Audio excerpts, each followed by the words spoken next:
जंतर मंतर आंदोलन संपूर्ण देशात गाजलं आहे। जंतर मंतरच्या आंदोलनाकरिता पाठिंबा देण्यासाठी जळगाववरून शिवराम पाटील निघाले आहेत। त्यांनी एकदा अण्णा हजारे यांची भेट घेऊन त्यांना जागृत केलं आणि कळवलं की आपणही या विद्यार्थ्यांच्या पाठीमागे उभं राहिलं पाहिजे। लाखो विद्यार्थी एकत्र येत चालले आहेत, प्रत्येक शहरामध्ये आहेत, पूर्ण देश व्यापला आहे आणि या विद्यार्थ्यांची संख्या लाखोच्या पटीत वाढत चालली आहे। त्यामुळे सैनिक समाज पार्टीच्या तर्फे पाठिंबा द्यावा असं आवाहन करण्यात आलं आहे आणि त्यासाठी शिवराम पाटील अहिल्यानगरला येत आहेत। शिवराम पाटलांना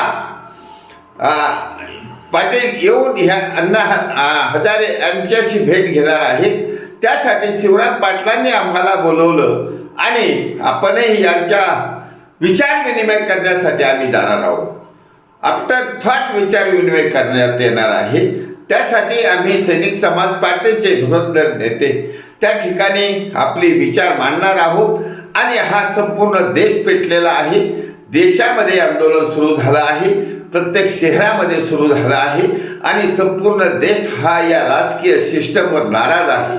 राजकारणामध्ये घुसलेली खाण साफ करण्यासाठी हे आंदोलन अतिशय योग्य दिशेने चाललेलं आहे। या आंदोलनाला जनतेने पाठिंबा द्यावा यासाठी महाराष्ट्रातील जनता या शिवराम पाटलांच्या नेतृत्वाखाली एकत्र येत चालली आहे।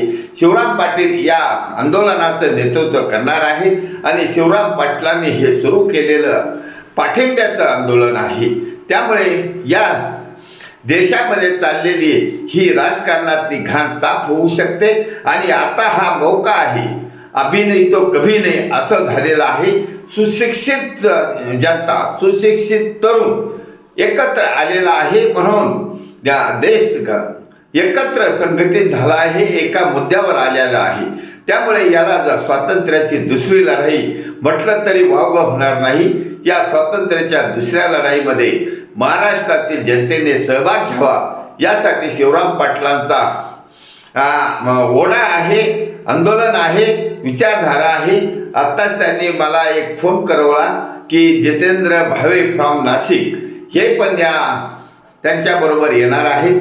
त्यासाठी या महाराष्ट्रातील जनतेला या जंतर मंतर आंदोलनाशी कॉन्टॅक्टमध्ये आणण्यासाठी शिवराम पाटलांचा ओढा आहे, प्रयत्न आहे। त्यामुळे शिवराम पाटील यांचं अहिल्यानगरला येण्याचं जे त्यांनी घातलेलं आहे, त्यामुळे त्यांचे अहिल्यानगर वासियातर्फे स्वागत करण्यात येणार आहे। धन्यवाद।